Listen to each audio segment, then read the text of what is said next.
ఓం విఘ్నేశ్వరాయ నమః. శ్రీ వెంకటేశ్వర స్వామి వారి దివ్య చరిత్ర 56వ అధ్యాయము. తిరుమల తెప్పోత్సవము. ప్రతి సంవత్సరము పాల్గొన పౌర్ణమి నాడు జరిగే ఉత్సవము.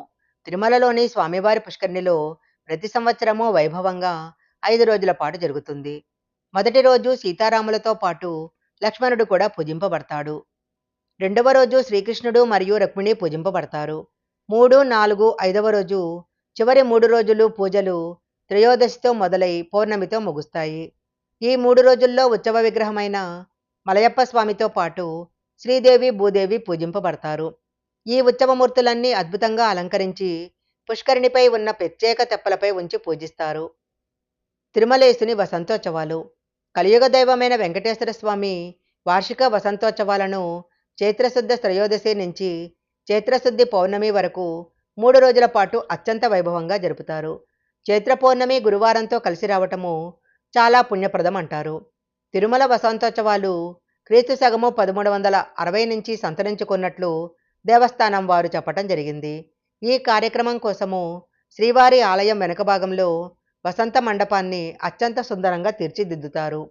మొదటి 2 రోజులు మధ్యాహ్నం 2 గంటల సమయంలో దేవేర్లతో కూడి సుగంధ ద్రవ్యాలతో వసంతాలాడుతూ ఉత్సాహంగా తిరుమంజనంలో పాల్గొనడం కోసము శ్రీదేవి భూదేవి సమేతంగా మలయప్ప స్వామి సిద్ధమవుతారు.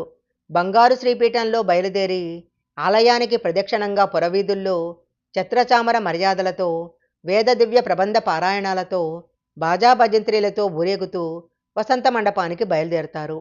మండపానికి వచ్చిన తర్వాత దేవేర్లతో కూడిన స్వామిని స్నానం చేయించి శుద్ధ జలము, ఆవుపాలు, పెరుగు, తేనె, కొబ్బరి నీళ్లు, పసుపుతో అభిషేకిస్తారు. ధూపదీప నివేదన, కర్పూర హారతులు జరుగుతాయి. చివరగా చందనాన్ని ఆ ముగ్గురికి చక్కగా దిద్దుతారు. శ్రీతిలకాన్ని తీర్చిదిద్దుతారు. తులసీమాలల్ని అలంకరిస్తారు.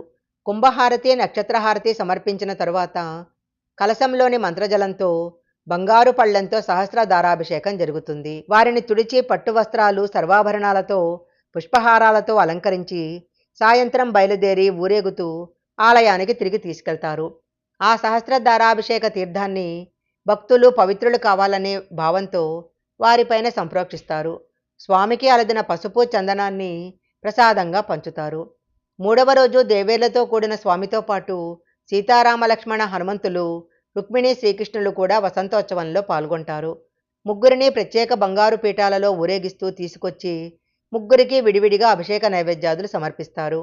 త్రేతాయుగం నాటి రాముణ్ణి, ద్వాపరయుగం నాటి కృష్ణుణ్ణి నేనే అనే భావాన్ని వెంకటేశ్వర స్వామి ప్రకటిస్తున్నాడు అని చెప్తారు. ఈ భావాన్నే వెంకటేశ్వర సుప్రభాతంలోని మొదటి 2 శ్లోకాలు కౌసల్యాపుత్రుడైన రాముడిగాను, గోవిందుడు గరుడధ్వజుడిగాను ధృవపరుస్తున్నాయి. శ్రీ వెంకటేశ్వర స్వామి వారి దివ్య చరిత్ర 56వ అధ్యాయం సంపూర్ణం.